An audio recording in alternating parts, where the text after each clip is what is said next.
ಶುಭ ಅಂತ ಅವಳ ಹೆಸರು. ಮೈಸೂರಿನಲ್ಲಿ ಎಂ.ಕಾಂ ಮಾಡುವಾಗ ನನ್ನ ಕ್ಲಾಸ್ಮೇಟ್. ಇಬ್ರು ತುಂಬಾ ಪ್ರೀತಿ ಮಾಡ್ತಾ ಇದ್ವಿ. 2 ವರ್ಷ ಒಬ್ರಿಗೊಬ್ರು ನೋಡ್ದೆ ಮಾತಾಡ್ದೆ ಒಂದು ದಿನಾನೂ ಇರ್ತಿರ್ಲಿಲ್ಲ.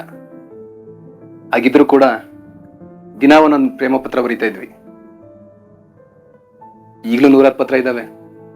ಹೆಂಡತಿ ಕಣ್ಣಿಗೆ ಬೀಳ್ಬಾರ್ದು ಅಂತ ಬ್ಯಾಂಕಿನ ಲಾಕರ್ನಲ್ಲಿ ಇಟ್ಟಿದ್ದೀನಿ. ಪರವಾಗಿಲ್ಲ ಕಣ, ನೀನು ಇಷ್ಟೊಂದು ಬುದ್ಧಿವಂತ ಅನ್ಕೊಂಡಿರ್ಲಿಲ್ಲ. ಹೇ, ಇದೆಲ್ಲ ಆಗಿ ಸುಮಾರು ಒಂದು 7-8 ವರ್ಷ ಆಯ್ತು ಕಣ. ಇವತ್ತು ಅಚಾನಕ್ ಆಗಿ ಏರ್ಪೋರ್ಟ್ನಲ್ಲಿ ಸಿಕ್ಬಿಟ್ಲು.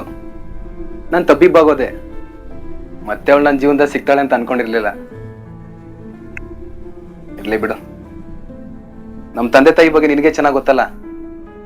ತುಂಬಾ ಮಡಿ ಮಾಡೋರು, ಮಹಾನ್ ಸಂಪ್ರದಾಯವಾದಿಗಳು. ಇವಳು ಕೊಡವರ ಹುಡುಗಿ, ಹಂದಿ ಕರಿನ ಇಷ್ಟಪಟ್ಟು ತಿನ್ನೋಳು. ಇವಳನ್ನ ತಮ್ಮ ಸೊಸೆಯಾಗಿ ಸ್ವೀಕರಿಸೋದಕ್ಕೆ ಖಂಡಿತ ಒಪ್ಪಲ್ಲ ಅಂತ ನಂಗೆ ಚೆನ್ನಾಗಿ ಗೊತ್ತಿತ್ತು. ಅದಕ್ಕೆ ನಮ್ಮ ಪ್ರೀತಿ ವಿಷಯನ ಅವ್ರ ಹತ್ರ ಹೇಳ್ಲಿಕ್ಕೆ ಹೋಗ್ಲಿಲ್ಲ.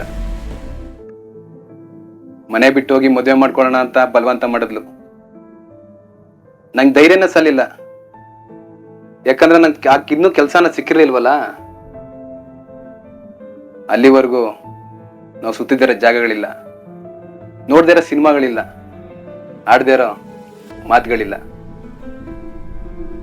ಮಳೆಗಾಲ ಬಂತು ಅಂದ್ರೆ ಶಿವನ ಸಮುದ್ರಕ್ಕೆ ಹೋಗಿ ಒಬ್ರಿಗೊಬ್ರು ಕೈ ಹಿಡ್ದು ಆ ನೀರಿನ ಬೋರ್ಗರೆತನ ಎಷ್ಟು ಹೊತ್ತು ನೋಡಿದ್ರು ನಮ್ಗೆ ಸಮಾಧಾನನೇ ಆಗ್ತಿರ್ಲಿಲ್ಲ.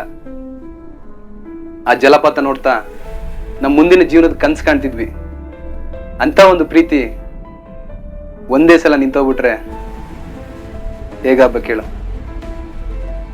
ಅವಳು ಹತ್ಲು, ಗೋಗರದ್ಲು, ಹೀಗ್ ಮಾಡ್ಬೇಡ ಅಂತ ಕೇಳ್ಕೊಂಡ್ಲು. ನಾನು ಯಾವುದಕ್ಕೂ ಕರಗಲಿಲ್ಲ.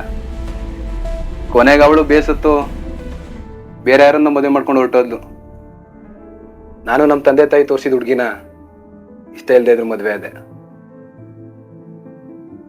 ಶುಭ ಕಂಡಿದ್ದ ಕನ್ಸನ್ನ ನಾನೇ ಕೊಂದ್ಬಿಟ್ಟೆ.